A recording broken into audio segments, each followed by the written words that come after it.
everyone. Welcome to week 4. This week we get to do some talk about some theory.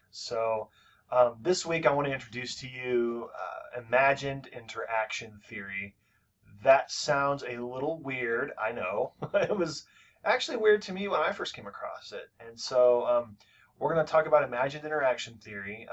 And this title of the slideshow really is a pretty good example of what it's about: mental representations of interpersonal communication. So we're going to talk about the ways in which we imagine interaction, the ways that we communicate intrapersonally, and how that impacts our interpersonal communication. So I am not even going to hesitate. I am going to get into this, okay? A quick review, though, we began our semester talking about communication and reality and the ways that we produce realities within ourselves and with others when we communicate. Then in week 2, we located intrapersonal communication. At least at the level of meaning making, we talked about sense and perception and how once you get into that level of perception, that's where intrapersonal communication is at. And then towards the end of our screencasts that week, we honed our focus in onto self-talk.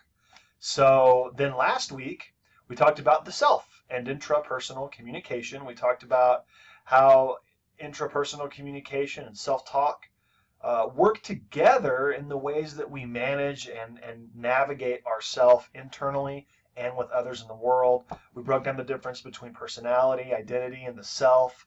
Some really great discussions going on there. I'm excited now to get into what we have for week 4. And in week 4, we're focused on this question: how do we operationalize intrapersonal communication? And what operationalize means is, how do we even, so far we've just sort of talked about it as, well, it's self-talk and we just all sort of kind of know that exists, but is there any other operationalization for it? Well, the way that we're going to answer that this week is some theory. So if you've taken an interpersonal communication class, you have definitely, or should have, engaged some communication theory. In my interpersonal communication class, we engage with relational dialectics, we engage with social exchange theory, social penetration theory, and uncertainty reduction theory. So what we're going to talk about this week in the first part of our class is something sort of along those lines. We're going to talk about some communication theory that's linked to intrapersonal communication. So let's dive in. I want to begin by answering first this question. What exactly is an imagined interaction? Because that sounds crazy to me in some ways. An imagined interaction, what is that? Well, let's talk about it. I'm going to be pretty wordy in the PowerPoint today because this is theory. So just follow along and I will explain this stuff as we go, okay? So what is an imagined interaction? Well, an imagined interaction, and by the way, throughout the rest of the PowerPoint, I will be using I to reference imagined interaction, just so you know, okay? So an imagined interaction is a type of social cognition. Social cognition, doesn't that sound weird? And mental imagery grounded in symbolic interactionism. This is all theory speak, okay? And script theory, in which individuals imagine conversations with significant others for a variety of purposes. So maybe in the future I could explain this, but I'm going to skip over symbolic interactionism. Symbolic interactionism is a theory. Script theory is a theory. These are the words of the author of the theory. The creator of imagined interaction theory is Honeycutt. And so Honeycutt is here grounding imagined interaction theory within sort of the scope of other used theories in communication, okay? So it's a type of social cognition. So it's cognition that happens, right? So cognition means it happens in your head, you're thinking, but it actually deals with in the realm of the social, okay? And then mental imagery, that makes sense, okay? The thing that's important really for us is this part, where individuals imagine conversations with significant others for a variety of purposes. So whenever we're talking about an imagined interaction, we're talking about an imagined conversation with significant others for a variety of purposes, okay? So one of the things I want to say right off the bat is that when we're dealing with imagined interaction theory, what we're talking about is we're talking about an imagined interaction, not just when you're thinking about something, okay? That might still be intrapersonal communication when you're thinking about something and dealing with that. We've talked about that in week 2, but what we're talking about right now is this theory is about you imagining an interaction, okay? So this is how we operationalize intrapersonal communication, okay? And I'm not going to go into all of this, right? Because the communication is internal and involves dialogues as well as emotional affect. Actually, I will go into it. I read it, I might as well. So here's what happens. What differentiates you just sort of thinking about something, which could still be intrapersonal communication, right? We talked about that. What we're talking about now is we're talking about communication being internal that involves a dialogue. So you within yourself having an interaction. And what we'll talk about when we get to the second slide of this is of what is an imagined interaction is there's you as the speaker and you as the listener and you trying to have that dialogue. That's what an imagined interaction is. And then the other important aspect of this is that there's emotional affect, okay? So this is what's amazing about human beings. Our brains and our bodies are fascinating and provide endless mysteries for us. Not all are mysteries, thank goodness, but you have emotional responses depending on what you're imagining. So what you can do is you're actually capable of having an imagined interaction with yourself. Where you and an imagined other, or depending on what it is, we're going to get into that as we get further into the slideshow, and then you will actually then experience the emotions that you would in person with that person. And so you have this idea of an internal dialogue and emotional affect, okay? And then you can have positive, negative, or mixed emotions depending on what type of interaction you're dealing with. Okay, this week you'll be doing a case study imagined interaction in our first discussion board, where you're going to I'm asking you to kind of have an imagined interaction, and then in our second discussion board you'll actually be processing what that was like to have that imagined interaction, and then in your journal for this week you're going to be writing about a retroactive imagined interaction that maybe continues to pop up for you that you want to work through. Okay, so this idea of emotional affect with these dialogues is going to come into play in our discussions and your journal entry for this week. So wanted to preview that. So here we go a little bit more. Now, your imagined interaction is a type of daydreaming. Okay, that is not a bad thing. Daydreaming can sound bad. It's actually very productive in the ways that we're going to see here, okay?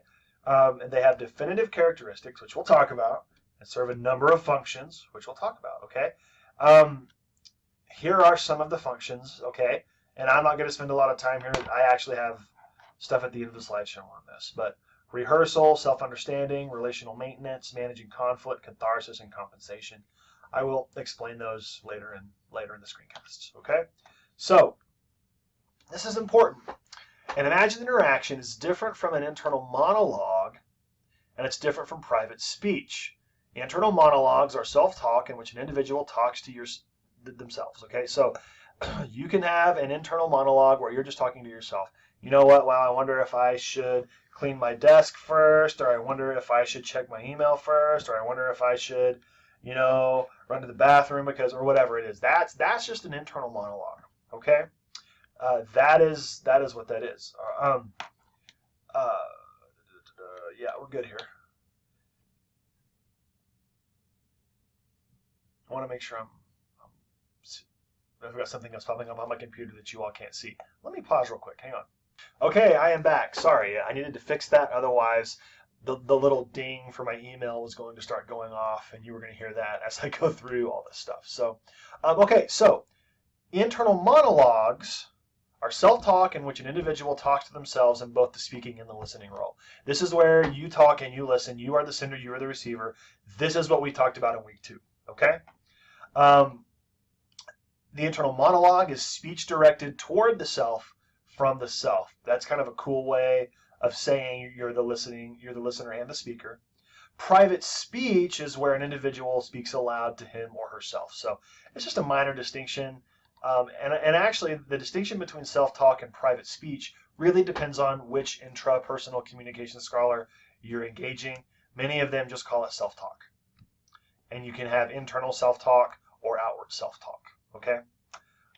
So let's talk about imagined interaction theory. All right? I've kind of explained what an imagined interaction is. Let's talk about the theory. So here's what the theory is based on. So here's just the common sense idea.